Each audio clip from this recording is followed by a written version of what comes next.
Hey, what's up guys, Mudded HD here, and welcome to episode 9 of my Journey to the Top series. And in the last episode we had some pretty bad results, I've got to say, some very big draws against some sides that were very close to us, and we needed to win them games because we are struggling in the league slightly at the minute. But we have a big game against Southend, they're second at the minute, so we had to win this game.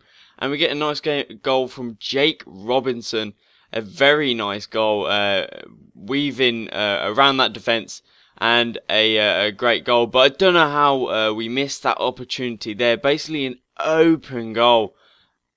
But then they score with Benyon. Benyon is an awesome player. If you ever play Football Manager 12, he always scores against me, so obviously it reflects as well in his in FIFA as well. But then we have Greg. He picks up another goal. 2-1 now. We're winning against Southend, almost the league leaders. And then we get another goal with Greg. He's really putting the goals away now. He's progressed so well as manager and player of this team. And you see there, they almost scored a chip, but it was just too heavy on the shot. But then we gave the ball away very silly. We had a free kick and I gave the ball. I always go short on free kicks or goal kicks because it allows me to not give the ball away. I ain't got the tallest of strikers, have I? And they score a nice little sweaty goal there. But that didn't matter because we won that game 3-2 against Southend, and I was happy with that result. But then we had a youth squad update, and as you can see, not any big change. You see, is it Kunik? It's still 91 possible potential. But then the transfer window opened, and if you watched episode 3, I said that Juan Carlos is a very big disappointment. He's only scored 1 goal for me so far, and the wages that I'm paying him and what he's worth, it's better to get rid of him and get some different players in. It's a pretty good investment actually. I paid 4k a week for him, and now I'm going to sell him for about 1 million. So that's going to really help with putting the side even, making the side even better as well. But I also on the transfer list I have Akinfenwa and Lewis Young. For some reason Lewis Young's worth about 700k, even though he's a 55 rated 21-year-old. I don't know how he's worth that much. Maybe it's his pace or physical attributes. I ain't got an absolute clue. But a nice sweaty goal there, but it's offside. I couldn't believe it. We were down 2-1, and I didn't really commentate over that. But we gave away 2 silly penalties. The first one is debatable, but I didn't even touch him. But the second one was a penalty. And we get a nice goal with Mabratu. And Mabratu, when he came on, made a massive difference, as he always does. He never disappoints. And he came so close twice. One after he scored that goal and one at the very end. I should have finesse shot at that instead of chipped it. Try to go with the nice artistic sort of finish. But I shouldn't have. I should have took the point, because Rotherham were 4th, and now we're in trouble because I believe we're now out of the playoff places, I think. But never mind. In the FA Cup, we got Leyton Orient. Now in the FA Cup, we've been having good runs. We've been beating sides 5-0 or something like that. Rochdale we beat 5-0. I forgot the other team that we played in yesterday's episode. I cannot recall. I might have only played 1 FA Cup game, but we won that game 5-0, and Leyton Orient were no match for us. Even though they were in League 1, we just rolled over them like so easily. It was unbelievable. I wasn't playing the strongest sides ever, but they definitely did the job in this game. 3-0 up now, and Greg picks up a nice finesse shot. I know it seems like I'm finesse shotting it all the time, but oh my god. If you just saw that celebration, it is some sort of, I'd not like to say, but it looked a bit sexual. But there we go. I do give a penalty away. He was going nowhere, and I just thought, oh, right, I'm going to slide in. He did the Pirlo chip on me. God damn it.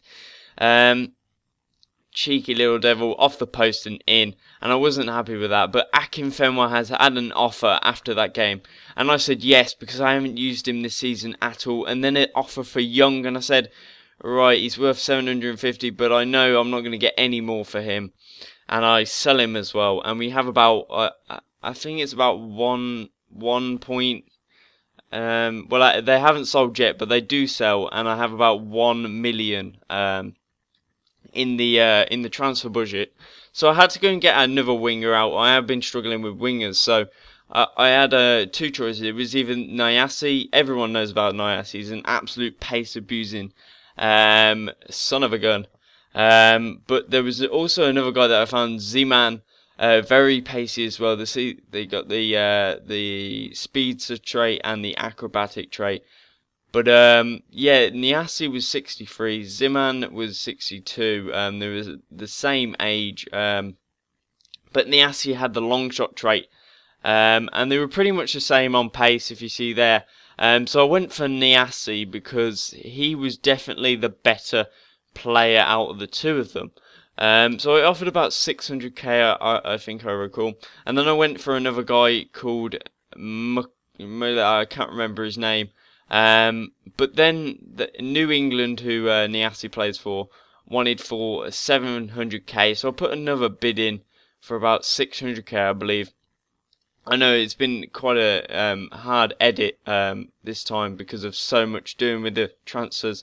You see there, we signed a new player in our youth squad. He didn't have the best potential, but he was already 16 and he could be around the 48 mark, so I could send him out on loan and maybe get some good potential out of him. But then we had a big game against Plymouth after our loss against Rotherham. We needed to win this to keep in the promotion battle, and the top flight clubs have sort of got away.